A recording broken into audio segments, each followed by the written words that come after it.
Yang terhormat bapak-bapak, ibu-ibu, hadirin jamaah Masjid Taqwa dan tim duta siantar yang dirahmati. Dulu agar sama-sama enak perasaan penguasa Makkah dan juga pihak Islam, dibuatlah kesepakatan. Termasuk kesepakatan ini sebenarnya banyak menguntungkan orang kafir dan merugikan pihak Islam. Tapi Allah perintahkan agar mengiyakan peraturan itu.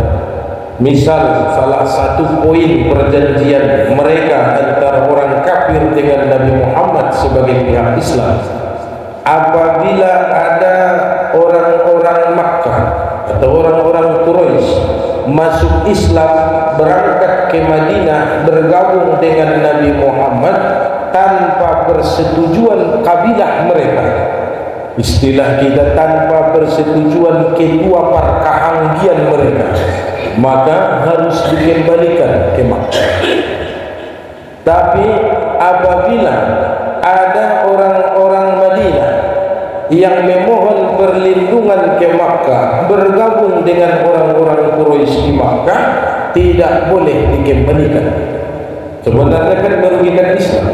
Kalau ada yang masuk Islam tanpa persetujuan, harus dipulangkan. Kalau ada orang Islam pindah ke Makkah, tidak boleh dipulangkan. Dan juga poin berikutnya, masing-masing kahanggi, masing-masing kabilah atau suku boleh memilih mau bergabung dengan kelompok Makkah atau dengan kelompok Nabi Muhammad. Jadi suatu saat kabilah-kabilah yang di bawah perlindungan Nabi Muhammad diganggu oleh orang-orang Quraisy yang ada di Makkah, berarti mereka sendiri yang melanggar perjanjian itu. Maka turunlah surah Al-Fatah, Inna fatahna laka fatham mubina. Maka berangkatlah Nabi Muhammad membawa pasukan dari Madinah menuju Makkah karena perjanjian Hudaybiyah telah batal. Maka mereka pun menguasai kota Makkah. Kira-kira kalau kita hadir saat itu, seandainya kitalah yang di posisi mereka yang datang menaklukkan kota Makkah, mungkin kita akan membabi buta. Karena kan waktu tinggal di Makkah, orang-orang Quraisy ini kan merajalela, mengintimidasi, menganiaya, menzolimi. Ada masanya orang-orang Islam datang ke Makkah sudah membawa pasukan puluhan ribu umat Islam dan tidak ada perlawanan sama sekali. Kira-kira kita yang emosi itu apa yang kita lakukan? Mungkin kita akan balas dendam kan? Mungkin kita akan membalas apa yang mereka lakukan kepada kita dahulu. Tapi Nabi Muhammad justru membawa rahmat, justru dia membawa kasih sayang. Jadi inilah strategi politiknya Nabi Muhammad. Makkah itu dikuasai tanpa pertumpahan darah, tanpa ada yang digorok lehernya. Seandainya kita hadir di situ, mungkin kita akan balas. Dulu dia potong telinga saudara kita, kita akan balas. Dulu dia cabut keluarga kita, kita akan balas. Tapi umat Islam tidak seperti itu, justru membawa kasih sayang. Inilah yang harus kita teladani, bahwa tidak selamanya keburukan itu dibalas dengan keburukan. Alangkah baiknya jika kita balas dengan kebaikan. Semoga hatinya terbuka menerima Islam yang sebenar-benarnya. Liyaghfira lakallahu ma taqaddama min dzambik wa ma ta'akhkhar wa yutimma ni'matahu 'alaika wa yahdiyaka ila siratal mustaqim. Agar Allah memberikan ampunan kepadamu Muhammad atas dosa-dosa yang lalu dan yang akan datang, serta menyempurnakan nikmatnya atasmu dan menunjukimu ke jalan yang lurus. Al-Fatah ayat 2.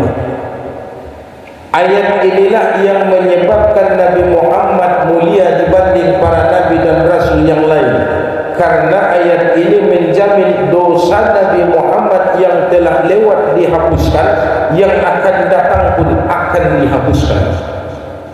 Dengan sendirinya Nabi Muhammad itu kan maksum, terpelihara dari dosa dan kesalahan. Namun buat kita umatnya menjadi pelajaran memang cara-cara tertentu untuk menghapuskan dosa kita di masa lalu. Maka Allah sebutkan wa yahdiyaka siratal mustaqim.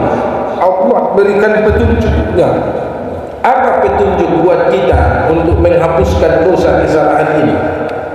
Pertama, dari wudu itu, setiap basuhan tangan kita, basuhan berkumur-kumur memasukkan air ke hidung, dosa yang ada di tangan, dosa mulut, dosa hidung, dengan mengalirnya air akan mengalirlah dosa kita hanyut. Berwudu juga sama, dosa mata, dosa hidung atau basuhan wajah ini dalam wudu, dia menghanyutkan dosa kesalahan. Basuhan tangan, sapuan kepala dan telinga sampai kaki. Maka berapa kali kita berwudu, maka sebanyak itulah kita menghanyutkan dosa kita ke air. Habis itu kita sholat. Sholat 2 rakaat itu adalah sebagai penghapus dosa kesalahan. Maka ada sholat tahiyatul masjid, ada sholat-sholat wudu, ada sholat-sholat qabliyah. Kemudian sholat fardu juga sama. Apa kata Rasulullah kepada Umar? Umar, seandainya di halaman rumahmu ada genangan air, ketika kau keluar harus melewati air itu, kakimu akan basah. Masuk ke dalam rumah juga sama, keluar dari rumah cuci kaki lagi. 5 kali kau keluar masuk dari rumahmu, maka 5 kali pula kau akan mencuci kaki. Kira-kira masih adakah kotoran abu dan debu di kakimu? Tanya Rasulullah kepada Umar. Apa jawab Umar? Tentu kakiku akan bersih ya Rasulullah. Apa jawab Nabi? Begitulah umpama solat 5 waktu. Dosa kesalahan kita ini kan banyak, tidak terhingga banyak. Maka dengan solat 5 waktu itu sebagai penghapus, penggugur dosa kesalahan kita. Lalu dalam solat kan kita juga bermohon kepada Allah. Misal dalam doa iftitah yang ditarjih oleh Muhammadiyah, Allahumma ba'id baini wa baina khotoyaya kama ba'adta bainal masyriqi wal maghrib. Ya Allah, jauhkan aku, antaraku dan dosa-dosaku itu seperti engkau menjauhkan timur dan barat sepanjang masa tidak pernah bersua. Maka itu kan doa kita agar kita dijauhkan dari dosa dan maksiat. Juga kita bermohon dalam kalimat berikutnya, dosaku ini ya Allah, aku mohon agar dibersihkan seperti aku membersihkan pakaian dari kotoran. Kama yunaqqas thawbul abyadu minad danas. Dan aku bermohon ya Allah, dosaku ini maunya dibasuh seperti kita membilas kain setelah dicuci, digundar, dibanting dengan air hujan, bil ma'i was salji wal barad, kan? Dengan air hujan, dengan air salju dan air dingin. Berapa kali kita solat, setiap solat dimulai dengan iftitah, maka sering-seringlah kita bermohon ampunan kepada Allah. Dalam rukuk dan sujud juga sama, kita mohon ampunan. Subhanakallahumma rabbana wa bihamdika Allahumma ighfirli, ampuni dosa-dosaku dalam rukuk dan dalam sujud. Duduk antara 2 sujud juga kita baca lagi, Rabbi firli, Rabbi firli, Rabbi firli, atau Rabbi firli warhamni wajburni warfa'ni warzuqni wahdini wa'afini wa'afani. Nah, inilah yang kita mohonkan dalam sholat. Maka orang-orang yang telah sholat berarti dia telah mendapatkan hidayah dari Allah, maka dihapuskanlah dosa kesalahan. Habis sholat baca zikir lagi, Astaghfirullahalazim 3 kali. Baca zikir Subhanallah, Alhamdulillah, Allahu Akbar masing-masing 33 kali. La ilaha illallah sekali, la haula wa la quwata illa billah sekali. Apa kata Rasulullah? Siapa yang baca zikir itu setiap habis sholatnya, maka Allah ampuni dosanya walaupun sebanyak buih di lautan. Walaupun sebanyak buih. Berbusa laut itu atau pantai itu kan ada busanya, ada buihnya. Walaupun dosa manusia sebanyak itu akan Allah ampuni. Padahal dosa kita kan enggak sampai sebanyak itu. Setiap habis sholat kita baca zikir itu. Lalu apa lagi? Kalau di bulan Ramadan kan ada disebutkan Rasulullah, man qama ramadana imanan wa ihtisaban ghufira lahu ma taqaddama min dhanbi. Siapa yang mendirikan solat malam di bulan Ramadan, tiap malam dia ikut tarawih dan witir setiap malam, maka Allah ampuni dosa-dosanya di masa yang lalu. Kan luar biasa ampunan, padahal kita hanya datang solat, ikuti imam, pulang, sebulan penuh kita ikut, maka Allah ampuni dosa-dosanya yang lalu. Tapi ingat, kalau Allah itu memang tak mengampuni dosa manusia, mudah Allah buat caranya. Di akhir-akhir Ramadan, seperti 10 hari yang terakhir Ramadan ini, masjid-masjid mulai sepi, musola mulai lengang, lebih banyak di pasar, lebih banyak di tempat-tempat perbelanjaan daripada di rumah ibadah. Cara Allah menjauhkan manusia itu dari rumah Allah, karena Allah tak ingin mengampuni dosa dan kesalahannya. Jadi Bapak Ibu sekalian, masih bertahan sampai akhir Ramadan itu hidayah yang Allah berikan. Karena kalau Allah tidak ingin menghapuskan dosamu, mudah Allah buat kita sibuk dengan urusan persiapan lebaran. Ada yang masak kue, padahal siang hari dia bisa masak, tapi kenapa harus malam mereka masak kue? Ada yang belanja, padahal siang hari bisa dia belanja, kenapa harus malam dia belanja? Itu cara Allah menjauhkan seseorang dari rumah ibadah, karena Allah tak ingin menghapuskan dosa kesalahannya. Bersyukurlah Bapak Ibu sekalian, di penghujung Ramadan ini kita masih bisa bertahan di rumah Allah, sebagai bukti Allah memang ingin menghapuskan dosa kesalahan. Lalu apa lagi? Di malam-malam terakhir Ramadan ini ada Allah berikan bonus, yaitu yang disebut dengan Lailatul Qadar, yang apabila kita dapati itu jauh lebih baik daripada 83 tahun 4 bulan. Umur kita kan paling 70 tahun, 60 tahun, atau paling tinggi 80 tahun. Anggaplah usia kita 80 tahun. Di tahun ini kita serius berdoa kepada Allah memohon ampunan dalam ibadah kita di akhir-akhir Ramadan. Kalau kebetulan Lailatul Qadar, dosamu yang 83 tahun 4 bulan itu Allah ampuni. Padahal umur kita kan tidak sampai 80 tahun. Coba bayangkan kalau setiap tahun kita dapatkan Lailatul Qadar, maksudnya setiap malam kita ikut tarawih, setiap malam kita bermohon ampunan kepada Allah, setiap tahun sepanjang kita hidup, maka itulah bekal kita untuk kehidupan berikutnya.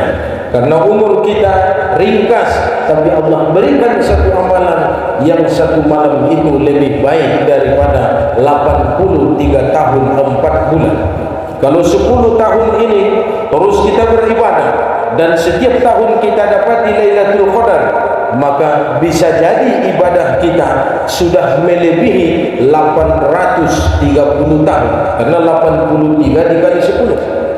Maka inilah yang akan menyelamatkan kita dari dunia, terlebih-lebih di kehidupan akhirat. Bapak Ibu sekalian, Allah Subhanahu wa taala memberikan hidayah kepada kita untuk jalan yang lurus. Lalu ayat ketiga, wa yansurukallahu nasran aziza, dan agar Allah menolongmu dengan pertolongan yang kuat atau banyak. Jadi kalau dosa sudah diampuni oleh Allah, pertolongan itu akan datang.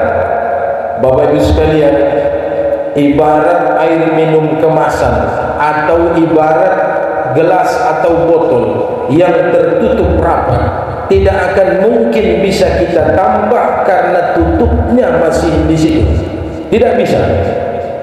Pasti akan buka dulu tutupnya, baru bisa kita tambah atau baru bisa kita ambil airnya.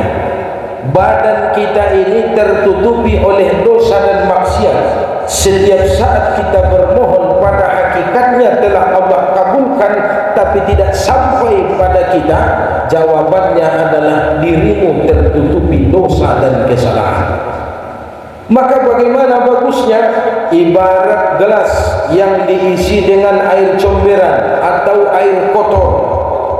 Setiap waktu kita tuangkan air putih, tentu lama kelamaan air kotor dalam gelas itu kan akan melimpah. Tidak bisa dalam seketika, sebulan, 2 bulan, bahkan setahun. Tapi yang pasti air kotor dalam gelas itu, kalau terus diisi dengan air bersih, lama kelamaan dia akan bersih. bahkan gelasnya pun akan ikut dibersihkan. Dosa kita kan banyak, tubuh kita ini kan sudah kotor. Teruslah beribadah, teruslah berzikir, teruslah berdoa. Tentu tidak bisa dalam sekali ibadah, tidak cukup sekali doa. Teruslah beribadah dan beribadah. Laksana air kotor dalam gelas tadi yang terus diisi dengan air bersih, setahun, 2 tahun, bahkan seumur hidup. Mudah-mudahan kita akan bersih dari dosa dan kesalahan. Intinya, wala tamutunna illa wa antum muslimun. Kita mati sudah dalam keadaan bersih, kita dalam keadaan muslim.